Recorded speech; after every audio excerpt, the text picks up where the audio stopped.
Hello, everybody. Welcome to the RotoPros Pre-Lock Show for Monday, April 9th. Today we'll be covering the 10-game slate. And without any further ado, let's dive right into it. So as we get these lineups, we don't have all of the lineups yet, but we do have a large portion of them.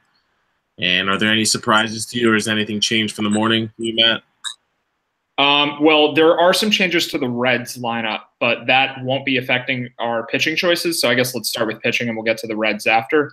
The two lineups I was looking at to see if we had any news were the Braves and the Marlins, because those are the two high-priced pitchers. So maybe something could swing the balance between Syndergaard and Scherzer. It doesn't look like we have anything that's changing anything for those two guys. Standard Marlins lineup. Although a little weird to see Derek Dietrich hitting first. I think he did yesterday also, but that doesn't really – I don't think that's much of an impact. Miguel Rojas is in, and Braxton Lee is in. Lewis Brinson is out. There's another infielder that's out. But kind of just negligible changes for the Marlins. For the Braves, it's their usual. So we still have to kind of figure out Syndergaard versus Scherzer. And I think it's a really close call. Like, I want to use Syndergaard more because the matchup is easier, but it's not that much easier. Like, the Braves offense isn't very good either, and Scherzer is at home. So while the park factor is better for Syndergaard, the strikeout potential might be better for Scherzer because home field advantage is going to boost the strikeouts for Scherzer and hurt them for Syndergaard a little bit, most likely. The park factors have nothing to do with strikeouts. So I think I've just from thinking about it more, I'm a little bit closer on Scherzer and Syndergaard. I definitely want to have both of them, but I still lean Syndergaard. Do you feel the same, or do you have, I guess, a heavy lean one way or the other? I feel the same for the most part. I probably more leaning, stronger towards Syndergaard, purely based off of the lineups and just. I think the Braves lineup is significantly better than the Marlins. Looking deeper into it, the Marlins are just very bad against the fastball and slider, two pitches. Thor relies heavily on. I think I read somewhere that Justin Bour was the only Marlins player that's supposed to have over 300 WOBA this season versus the slider, and that's a pitch that Thor relies on heavily to get strikeouts. And the fastball, they are 27th right now against the fastball. So everything is leading me towards playing Syndergaard more than Scherzer. And the Braves have already seen Max once this, at the start of the season. They, he didn't necessarily have the best outing, but then his second outing was much better than his first. So I expect it's not like they're expecting something new. So I usually don't like rostering pitchers when they see the same team within, like a given time frame, say a week or 2 weeks. But that's just a personal thing. Yeah, I would guess that generally has minimal impact. I mean, it could matter some, but I don't think it matters much for someone as good as Scherzer. Like, if we're talking about a pitcher who isn't very good or just, only has like one out pitch, a team seeing him for a second time would maybe boost them a lot. But Max Scherzer is good enough where that shouldn't matter. He's faced the Braves a lot of times in his career. He pitched against them, it seemed like, every start last year. Yeah, it's a little bit easier of a matchup for Syndergaard. But looking at the Vegas line, the Mets are much smaller favorites than the Braves are.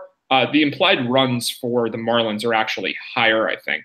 So the Braves are minus 240 favorites. The Mets are only minus 180 favorites. The over-under for both games is 7.5, but the line is moving down towards 7 for the Mets game. So the line being closer for the Marlins, I think, is more of a knock on the Mets offense than anything. And it also has a lot to do with the park. I still think it's a hard call, but I don't know. This is one where I'm just kind of stuck, and I think just using our intuition that the matchup is better for Syndergaard, I'll just go more there. But I am kind of curious what ownership will look like. So I don't know. The win bonus looks more likely for Scherzer because he's opposing Julio Teheran and just because of the Vegas line. But both pitchers should get the win. I guess I don't know. That's all I can really say about those two. I want to use both of them. I like Syndergaard a little bit more. Maybe it's just personal bias. I'm not really sure what it is. But when we get to offenses, it'll make more sense to fit both of them anyway. So I do plan on using both of them together a decent amount. And I will have some lineups with Scherzer that don't include Syndergaard just to diversify, because I think, well, at least I will be pretty concentrated with offense. But before we get into offense, what do you think about the other pitching choices? Like, who do you think your next, well, I guess it'll probably be someone who you have higher on than Scherzer, but who do you think your highest owned pitcher will be outside of the top guys? Well, the way I'm constructing lineups right now is, taking the one team we like and just rotating the combination of pitchers, which then gives me a different amount of salary for the plugs. So I plan on having essentially equal exposure to all of them. Maybe Syndergaard the most, but after Syndergaard, it's a solid split between Bundy, Gray, and Garrett Richards. Garrett Richards, it's simply probably the best price enforcing pitcher play on the slate at 6.7K. Good matchup. Not the best ballpark, but definitely a good matchup. And he looked, very good against the Indians in his second outing. Everything was up in terms of velocity, swinging strike rate. So I think we both know that he'll probably be one of the more, highly owned pitchers on the slate. John Gray is I can't, gauge ownership on Gray. I think he could be a popular play based off, his first couple of outings and the matchup, but it's definitely a bad ballpark to, roster a pitcher. And obviously at Coors, the wind looks like it's blowing in slightly, not too much. But, Gray and Bundy are relatively in the same price range, so you can, mix and match those two. And Bundy's just been lights out his first two outings. He's, struck out an insane amount of batters. He's totaled over 20 DraftKings points twice. He's still priced at 8K.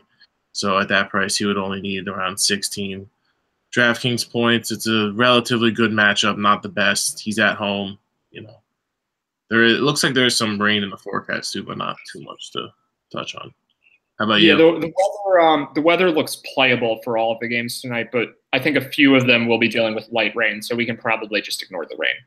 It doesn't look like any PPD risk for anyone really, but some of the games will have rain. Between Bundy, Richards, and Gray, I think the way I'd say it is that Richards is the safest pick. He has the most pricing value. He's the cheapest of those three guys, and he's probably the best pitcher of those three guys. I guess it depends how you want to define John Gray, because road John Gray and home John Gray are just very different. John Gray probably does have the most talent of the three, but he's at Coors Field, so it's going to play like he has less talent. Swinging strike rate for Dylan Bundy is way up this year, and it's not from easy matchups. Like he was in Houston and basically dominated the Astros. He gave up 2 runs. I think 1 was earned, and he had a bunch of strikeouts. Yeah, 2 runs, 1 earned. He had 8 strikeouts in 6 innings. Got a no decision. But I'm just looking for, I guess, reasons to feel like Bundy's changes are something that should continue. His pitch mix is kind of just the same as last year. I think the one thing he's done is he cut his changeup usage in half. So he was throwing it almost 14% of the time. Now he's throwing it 7.5% of the time. And he's just kind of raised his other pitches a little bit. The fastball, slider, and curveball are all up. But Bundy is the top prospect, and it wasn't like he was bad last year. I think he's just gotten a little bit better at mixing up his pitches and using the better ones more often. I don't think he's going to sustain a 10-plus K rate per 9 innings for the year, but I do think he'll be good. So it's I guess a neutral matchup against the Blue Jays in Baltimore, so you have home field advantage, but it is a hitter's park. I'm kind of just okay on Bundy. Like, I think he should cost around $9,000, and he's just a little cheaper than he should be. So Richards' pricing value, probably less upside than Bundy, because I think Bundy could be a better strikeout pitcher this year, but both of them have upside. John Gray is definitely the biggest boom or bust guy out of the three, because he's pitching in Coors Field, and anyone can get rocked at Coors Field against anybody. Looks like there's a little bit of sharp money on the Padres, but I think that that's mostly because of Charlie Blackmon's injury status. So the line has dropped for the Padres from plus 170 down to about plus 160, but it corresponds with the over-under dropping from 10.5 to 9.5. So that probably has a lot more to do with the Rockies offense than the Padres offense. From a lineup construction standpoint, like I kind of want to use all three of them in equal amount. If we weren't considering ownership, I think Gray is, I think Richards is the best choice. And I do think he's the best choice, but he's going to be more popular. Like I feel pretty confident about that. I think John Gray will be the least popular of the three. But I like them all enough that I'm probably willing to just use them all about the same amount. Like I like all three picks and I want to have exposure to all of them. So do you think you'll be close on all three guys, or one or the other that kind of comes out a lot more often than the other two? I think I'll be very close on all three. I'm gonna try to. Is that the Slack chat that's giving the notifications? By the way, should we turn off the? Yeah. Get the sound off for that, just so it's a little easier. But Blackman is playing, so that wasn't a notable update. Thanks for the update, Greg. Let's see what the Rockies lineup. Well, they haven't given a lineup yet. I guess they just said Blackman is playing. Yeah, I think that's the way it was. But yeah, I'm gonna be about equal, and something you noticed about Bundy's pitch type changes. I think the same thing applies for Garrett Richards. He's throwing his fastball below 50%, which is the first time throughout his career. He's throwing it at 48%, and he's throwing his curveball at career high 15%. So there's definitely been a change there too, which could lead to a better outing. Yeah, I mean Richards has been good in the past, and I think a lot of why his pitch mix has been inconsistent is because he's been dealing with injuries. So now that he's healthy, like he doesn't have to hold back on any pitches. I think that he's probably fully healthy. He's pitched like it, and he's been allowed to pitch deep into games too, which is a good sign.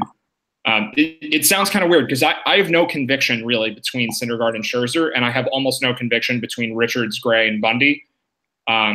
So I think it's just kind of a crapshoot for me with those five. Like to me, those five are clearly the guys to use. And you obviously want to get in the expensive ones more than the cheaper ones because the expensive ones are just better. But I have no problem with any two-man combination of those five pitchers, and I'm probably just going to mix and match all of them. Yeah, another notable update that I just saw with the lineup is the Astros. Josh Reddick is getting the day off. Springer's DHing. Okay, so we have Derek Fisher down to 9th. All right, I thought maybe he could bat near the top of the order, but I don't know. He's okay to use it. The 9th spot, but not a great play. Yeah, this is a weaker Astros lineup than usual without Reddick. We'll get to offenses too, but do you think that covers it for pitching? We have 5 pitching choices. They're all good ones. Use whoever you want, basically. Like I don't really have much to say as far as which 2 I think are the best 2. Yeah, I definitely agree with you. For the most part, it's just going to be mixing and matching for me. We'll talk about the one offense that we all like, and then I plan on rotating the pitchers around, that type of offense. All right, so it's going to be a pretty narrow focus offensively, at least for me. Start with the Coors game because we mentioned Blackman. I still don't think I have too much interest in stacking the Rockies because you can't really get it to work with Syndergaard or Scherzer in there. And I just don't think the expensive hitters are very good for the most part. Like $5,300 for Ian Desmond, $5,000 for DJ LeMahieu, $4,000 for Chris Iannetta, $4,600 for Carlos Gonzalez against the lefty.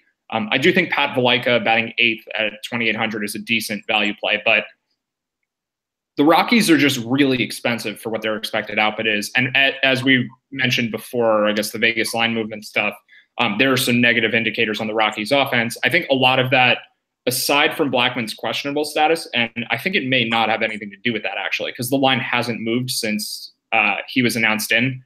The line is still the same. Sharp money that is negative for the Rockies offense. I think what it also has to do with is Coors Field plays way more like a hitter's park in the summer when it's hot. And it's not that it doesn't have the effects in April, but they're reduced in April. Coors Field gets way more hitter friendly in the summer months. So we don't have quite the same Rocky Mountain effect that we would get later in the season. And I think we could see some lower scoring games early on, which is usually the case. The Rockies' highest scoring games are usually in the second half of the year. Clayton Richard is bad, but he's not that bad. And the Padres bullpen is a good bullpen. So that has me concerned about the Rockies a little. I still really like Nolan Arenado, Trevor Story, and I guess Charlie Blackmon all in lineups if they can fit, especially Story, because 4,400 batting fourth for a guy who's that good against lefties. I mean, Story crushes left-handed pitching. I think he makes the most sense, and Arenado is just really good, and he crushes lefties too. So those three guys I want to have a lot of, but I think I'll be pretty light on Rocky stacks, and it also has to do with not being able to get Syndergaard or Scherzer in lineups with them. So I don't know, out of 20 lineups, maybe 2 of them will be full-on Rocky stacks. Do you think you're going to have more or less than that number? I'm going to be right about on par. So I guess that, are you going to have either Scherzer or Noah in every one of your lineups? No, I don't think so. The Rockies stacks won't have either of them most likely because it just doesn't fit salary-wise. But I think you can also do like a Bundy, Richards, Reds stack and just use the Rockies as plugs, or go with like a 4-and-4 stack, which I don't think is the worst idea. Just get the best hitters from each team, because there probably are only 3 notable guys that we like on each side. So 4-and-4 might make more sense just with the way these two offenses fit together. Before we dive fully into the Reds, like one thing I like about the way these teams set up is that the Rockies' positions kind of just fit in with the Reds' positions. So the Reds literally don't have a third baseman that you can use.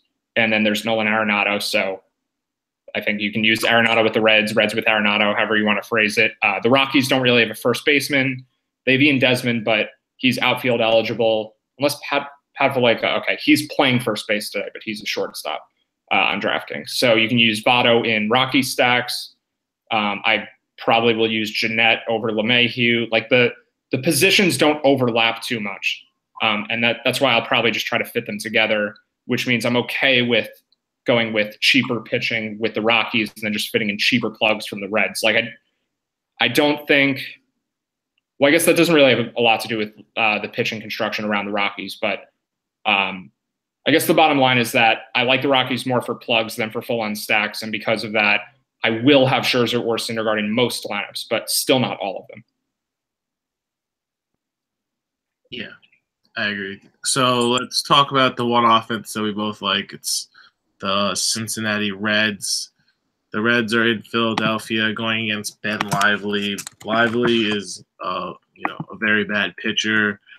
He's someone we picked on all of last season, and we will continue to pick on this season. Last season, he had a 4.26 ERA, 4.97 FIP, and a 5.58 xFIP. He struck out batters at 5.28 per 9 rate and walked batters at 2.44 per rate, and had a 1.32 home runs per 9. He is an extreme fly ball pitcher, and he gets hit very hard, and he's not good. Yeah, I agree with all that. He definitely isn't good. The one thing he does okay is he doesn't give up a lot of hard contact. I don't think that really matters too much. Like, he's putting so many balls in play, and especially in the air, that even if another pitcher might give up more hard fly balls, he's going to give up enough of them where just because of the volume of the number of fly balls, some of them might get over the fence. It's definitely a good spot for the Reds, and the Vegas line is pretty ridiculous for what it says about this game. The line movement has gotten a little bit negative since we heard that Jesse Winker is not in the lineup, but it's still positive overall. Like, it would have been a better spot had Winker been in there, because Jose Peraza batting second, he's not really a good hitter at all, and Billy Hamilton is playing. He's a really bad hitter. So the lineup, the way it looks now, Scooter Gennett leading off, it's a boost for him. Joey Votto, obviously a really good play. Adam Duvall is a good play. And I think I'd play Peraza just because of where he is in the lineup. But I don't like the Reds quite as much as I did before. So here's what's going on with the Vegas line. The Reds opened plus 135 with an 8.5 total. It peaked at the Reds plus 115 with a total just over 9. It was moving up towards 9.5. And what we've got now is it's fallen a bit where the Reds are only plus 120 or so. And the total is still at 9, but it's trending back down towards 8.5. I think it'll hold somewhere in between. Like it's 9, but the juice is on the under. So the line movement doesn't look quite as friendly as it did before, but I still think the indicators are positive, just slightly less positive. It's just kind of annoying. Like I would have liked it better if Winker was playing. So slight downgrade, not the worst thing in the world. Reds are still my favorite offense, but I think I'm slightly more inclined than I was before to mix in other teams. So I don't know if maybe I was going to go 60 or 70% red stacks before, maybe I'll go 50 now. And then if only 10% are Rockies, we got to figure out what to do with the rest, like the other chunk of lineups. So unless you have something else to say about the Reds, what other offenses are you looking at? I really like the Mets after I saw their lineup. I haven't been following the Mets all season, but it looks like they're finally, fully healthy with their new look team. Conforto's leading off, Cespedes, Bruce, Frazier, Cabrera. Agons isn't the best. He's not the most productive hitter, but he's pretty serviceable at 6. And then, you have Pilecki, but Jose Urena isn't a good pitcher. The ballpark isn't the best, but they correlate well with Syndergaard, and for the amount that I'm using of Syndergaard, I think, the Mets, and they fit pretty well with lineups with Syndergaard too. What are your thoughts on the Mets? I think they're just kind of okay. The ballpark is definitely a concern. I just don't see a lot of pricing value here. Like, I'm okay with using Conforto for 4K. I think Cespedes at 4,700, it's just a little expensive. I don't know, like Jay Bruce, Todd Frazier, Asdrubal Cabrera in the mid 3,000s. I think that's just a fine middle of the order. Like, I don't really have a take here. I do think the correlation play makes some sense, but I don't think I'd do more than maybe like one Met stack out of 20 lineups. There also are a few others I prefer, and I think I'm okay with just paying a little more for offenses that are a lot better. So the Phillies are one. Cody Reed for the Reds is not a good pitcher. I'm okay with having stacks of both sides of this game. The Phillies are a little pricey, but they're not actually that much more expensive than the Mets outside of Rhys Hoskins. But the expected output, I think, is just so much higher. Like, the total is almost down to 7 in the Mets game, and it does look like sharp money is favoring Jose Urena, not because he's a good pitcher, but he does have a friendly park. He is at home. The Mets offense is just kind of average. So, yeah, I think they're worth considering. But if I had to just list off the other offenses that I prefer outside of the Reds and Rockies, I think the Phillies are one. The Nationals, definitely, if you can fit them. And then I think the Astros now, although Lance Lynn is decent against righties, so maybe not the Astros, but the Angels are in a good spot against Doug Fister in Texas. And I have some interest in the Padres. Like, we don't have their lineup yet, but it is Coors Field. We do have the Padres lineup now? All right, let's see. Still no Will Myers, but, I mean, it's Coors Field, and we should have a pretty low-owned offense. They're not very expensive. Christian Villanueva is 4,200. It actually looks like he's not playing. So the Padres just got a lot cheaper. I would have had zero interest in Christian Villanueva at 4,200. He's like a min-price hitter who just had one really good game. Maybe he's good. I don't know. But the Padres look very cheap now. Carlos Asuaje is 3,300. Headley's 3,200, batting second. Eric Hosmer, 4,300. That's their most expensive hitter. These are really low prices for any team at Coors. So I think the Padres could actually be my third favorite offense now that we've gotten this lineup, because they just got $1,000 cheaper with Headley being in there for Villanueva. I don't even know if Headley is a worse hitter than Villanueva. Maybe he's even a better hitter. So the prices are now low enough where I think the Padres could be my third favorite stack, even though I do still want to have exposure to John Gray. That makes sense. Is there any other last Um, things that you want to touch on? What about the righties in the Royals game? The righties in the Royals game. Marco Gonzalez is bad against righties. He's very bad against righties, but I think he is a little underrated as a pitcher overall. Like, he was a pretty good prospect who had Tommy John surgery. He hasn't been that effective in the majors, but I think he could be okay. The Royals righties are cheap, though. Like, I think Merrifield and Cuthbert, yeah, probably just those two guys. Like, I think they're good plugs, but I don't think that's a spot I want to stack. Also, the weather doesn't look particularly good there. The Royals Park is a pitcher's park. But Merrifield especially, he steals bases. My issue is that I just strongly prefer Scooter Gennett. So I will have just a low amount of Merrifield because of him. And DJ LeMahieu is going to make some of my lineups. And I think Carlos Asuaje is a better play than Merrifield also for the same price because the game is at Coors. But Merrifield's fine. Cuthbert's fine. Do you have interest in other Royals guys, or would it just be the same too? Yeah, it was just Merrifield in particular, and then Cuthbert too. Yeah, those are the two guys. Really and before we sign off, I'll just cover FanDuel quickly. Greg is telling us that the Padres are even cheaper on FanDuel, so let's see what's going on there. Yeah, Headley is literally min price. Asuaje just about min price. Hosmer, moderately expensive, but still in play at 3,700. Perella, Spangenberg, both under 3K. Yeah, the Padres make sense on FanDuel too. As far as the Reds and the Rockies are actually a little more expensive on FanDuel, so I like them less there, but I still think they're fine to use. The Rockies are very expensive, but I think they're okay to use if you can fit them.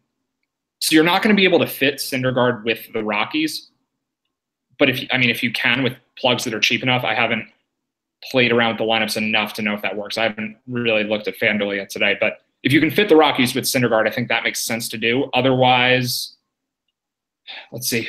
Syndergaard's my favorite pitching choice on FanDuel, but I think Scherzer is in play, and then Richards is more expensive there, so I don't think I'd use him. I'm just going to look at Bundy and John Gray. So Bundy's more expensive also. John Gray is about the same. I mean, yeah, I think FanDuel's tough too. Like, I would sort of want to be 25% each of Scherzer, Syndergaard, Gray, and Bundy. I don't really like Garrett Richards on FanDuel. He's just a little too expensive. But he makes a little bit of sense too. Like, again, I don't have much conviction for the pitchers on this slate. On DraftKings, it's the same thing. Like, the five guys we've mentioned, I feel very similarly about all of them for their prices. On FanDuel, I'm a little bit lower on Richards because you don't have the discount there. Yeah, I don't know what could change our minds about pitching, but I think I may lower the John Gray exposure a bit now on DraftKings because of having Padres stacks in there. So if before I would have gone 15% John Gray, let's say, maybe I'll only be 10 now because I'll have a few more Padres stacks than I thought. So I don't know. After looking at it all, what do you think your order of exposure for pitchers is? I think mine would be Syndergaard, then Richards, then Scherzer, then Bundy, then Gray. Do you think that makes sense? Yeah. I would be somewhere in line with that. I think Bundy could pass Scherzer just depending on what fits, because I think the first two are pretty clearly ahead of the rest. And by pretty clearly for this slate, I mean just a few lineups. I'm not going to have any pitcher more than 50%. Do you think you will either? I think I'll have Syndergaard around 50%. Yeah, I kind of just feel neutral about Syndergaard tonight, so I'm looking to have him about the same amount as the field, which I think is like 40%. Going to be playing up the offenses, though. Like, I'm not sure if I'm going to stack another team outside of the Coors game, so both sides of it, and the Reds. Like, I think that could be it for me for offense. So, like, what, 50, 25, 25? No, I think it'll be less of the Rockies and using them as plugs. So I'm going to have a lot of Nolan Arenado and Trevor Story, but as far as full Rockies stacks, I think I'm going to be something like 50, 35, 15 or something, with the Reds being number 1, Padres being number 2, Rockies being number 3. Maybe it makes sense to throw in a Mets stack. Before we sign off, let's just see if there's any other offense that jumps out. I really don't think I like any other offenses. Like, I don't think I'll make any Astros stacks. And then maybe 1 or 2 Phillies. That would be the other one. So I'll say 50, 30, 10, 10 for Reds, Padres, and then 10% each on the Phillies and Rockies. Makes sense. Yeah, Phillies are another team I'll definitely want. I think I'm going to swap my Mets stacks to Philly stacks. Yeah, I mean, I still think the Mets are viable. I think they just missed the cut for me tonight because there are some decent offensive choices, and I feel pretty confident about the high-end ones, especially the Reds. Yeah, the Mets are more serviceable as plugs after looking at it with Bruce, Conforto, and Cespedes. The outfielders are the only ones I'm really interested in using anyways. So let's actually, I think there are a couple of value plays that aren't on the teams that we've mentioned so far that I want to get out there before we end this. Ryan Schimpf is one of them. He is not a good hitter, but he hits for a lot of power. He basically only hits fly balls. He had like the lowest ground ball rate in MLB history last year. He's batting ninth for the Angels, and he's only 2,500. He has second and third base eligibility, and he's facing Doug Fister, who's a righty. So Schimpf could hit a homer. He hit one yesterday. I think that he's as good of a bet as anyone at that price point to hit a home run. So as a plug, I think he makes sense. Other plugs, well, there are a bunch on the teams that we already like, but from other teams, I like Dexter Fowler and Matt Carpenter on the card. Yeah, lefties against Julius Chastain. So what are their prices? Do you have that in front of you? Fowler's 3.1 and Carpenter's 3.3. Yeah, I think both those guys make sense. I don't think I'll have much Carpenter because I'm going to be very heavy Joey Votto tonight. Mm-hmm. And I think Hosmer is my second favorite first baseman. But yeah, Carpenter makes sense. And then Brian Goodwin's the other guy, and lefty in the Nationals lineup hitting 6th against Teheran. 3K outfielder. Yeah, I think Goodwin is okay to use. For expensive plugs, I mean, Harper and Trout I'm fine with. Like, I'm not going out of my way to get them in. But if it's a lineup where you have salary to use, both of those guys are good plays. I mean, it's a really strong matchup for both. I know they cost a lot, but they're just really good hitters. And same goes for Rhys Hoskins. That's probably going to do it, though. I don't see anything to like in the Blue Jays-Orioles game. Definitely no one on the Marlins against Syndergaard. Although, if you want to punt with Braxton Lee for 2K, like if it's a Scherzer and anyone Rocky stack, so not opposite Syndergaard, I think if you need to save money, like any hitter who costs 2,000, that's a starter. Like, I think you can consider him. So Braxton Lee doesn't seem like a very good prospect. The Marlins don't really have any good prospects, but I think Lee is okay to use. He's not someone I'm going out of my way to get in lineups, but if you really are in a salary crunch for a lineup build, then I think he's okay. And that's probably about it. Anything else to add, or you think we can end this? Nope, that's about it. We didn't really touch on the San Francisco game, but it's, basically a fade for us. Yeah. Not a good hitting environment. Godley's a good pitcher, but he's a bit overpriced for this matchup. And, not really much to. So one last question before we sign off. I don't think there are any high-owned pitchers that we would target against, but I don't think there are going to be any highly owned pitchers at all on this slate. Like, I think Syndergaard could lead the ownership at 35%, maybe 40%, because we have Scherzer and Syndergaard both pitching, so it's going to be pretty spread out between them. I mean, that's what we're doing. And then there are a lot of good cheaper pitching choices too, so I don't think ownership will be concentrated at all. Like, there isn't really leverage against any pitcher. One name I will throw in there actually is I think the Phillies could be really highly owned. So if we're talking about leverage and also some correlation, like, I don't think making a lineup with Cody Reed is the worst idea because you'd get the win bonus correlation with red stacks. He's pretty bad, but he's only 4,700. And I do think the Phillies will be the highest owned offense on this slate. I think it's going to be a little more difficult to fit the Rockies in than we had previously thought because the pitching choices are expensive. I mean, maybe it's still the Rockies, but the Phillies are going to be very popular. So if the question is leverage, if you want to go contrarian, the most contrarian thing I can think of is using Cody Reed and red stacks to leverage against the Phillies. I don't know if I'm going to do it. I'll say I probably won't, but that's your biggest point of leverage for this slate, I think. Yep, I agree. That's it for me. We will join you guys tomorrow at the same time. Well, I didn't check. I'm assuming there's a main slate tomorrow. Yeah, I think same time tomorrow. That sounds good. I think we'll be back then. So thanks for watching, everyone, and see you tomorrow. Yep.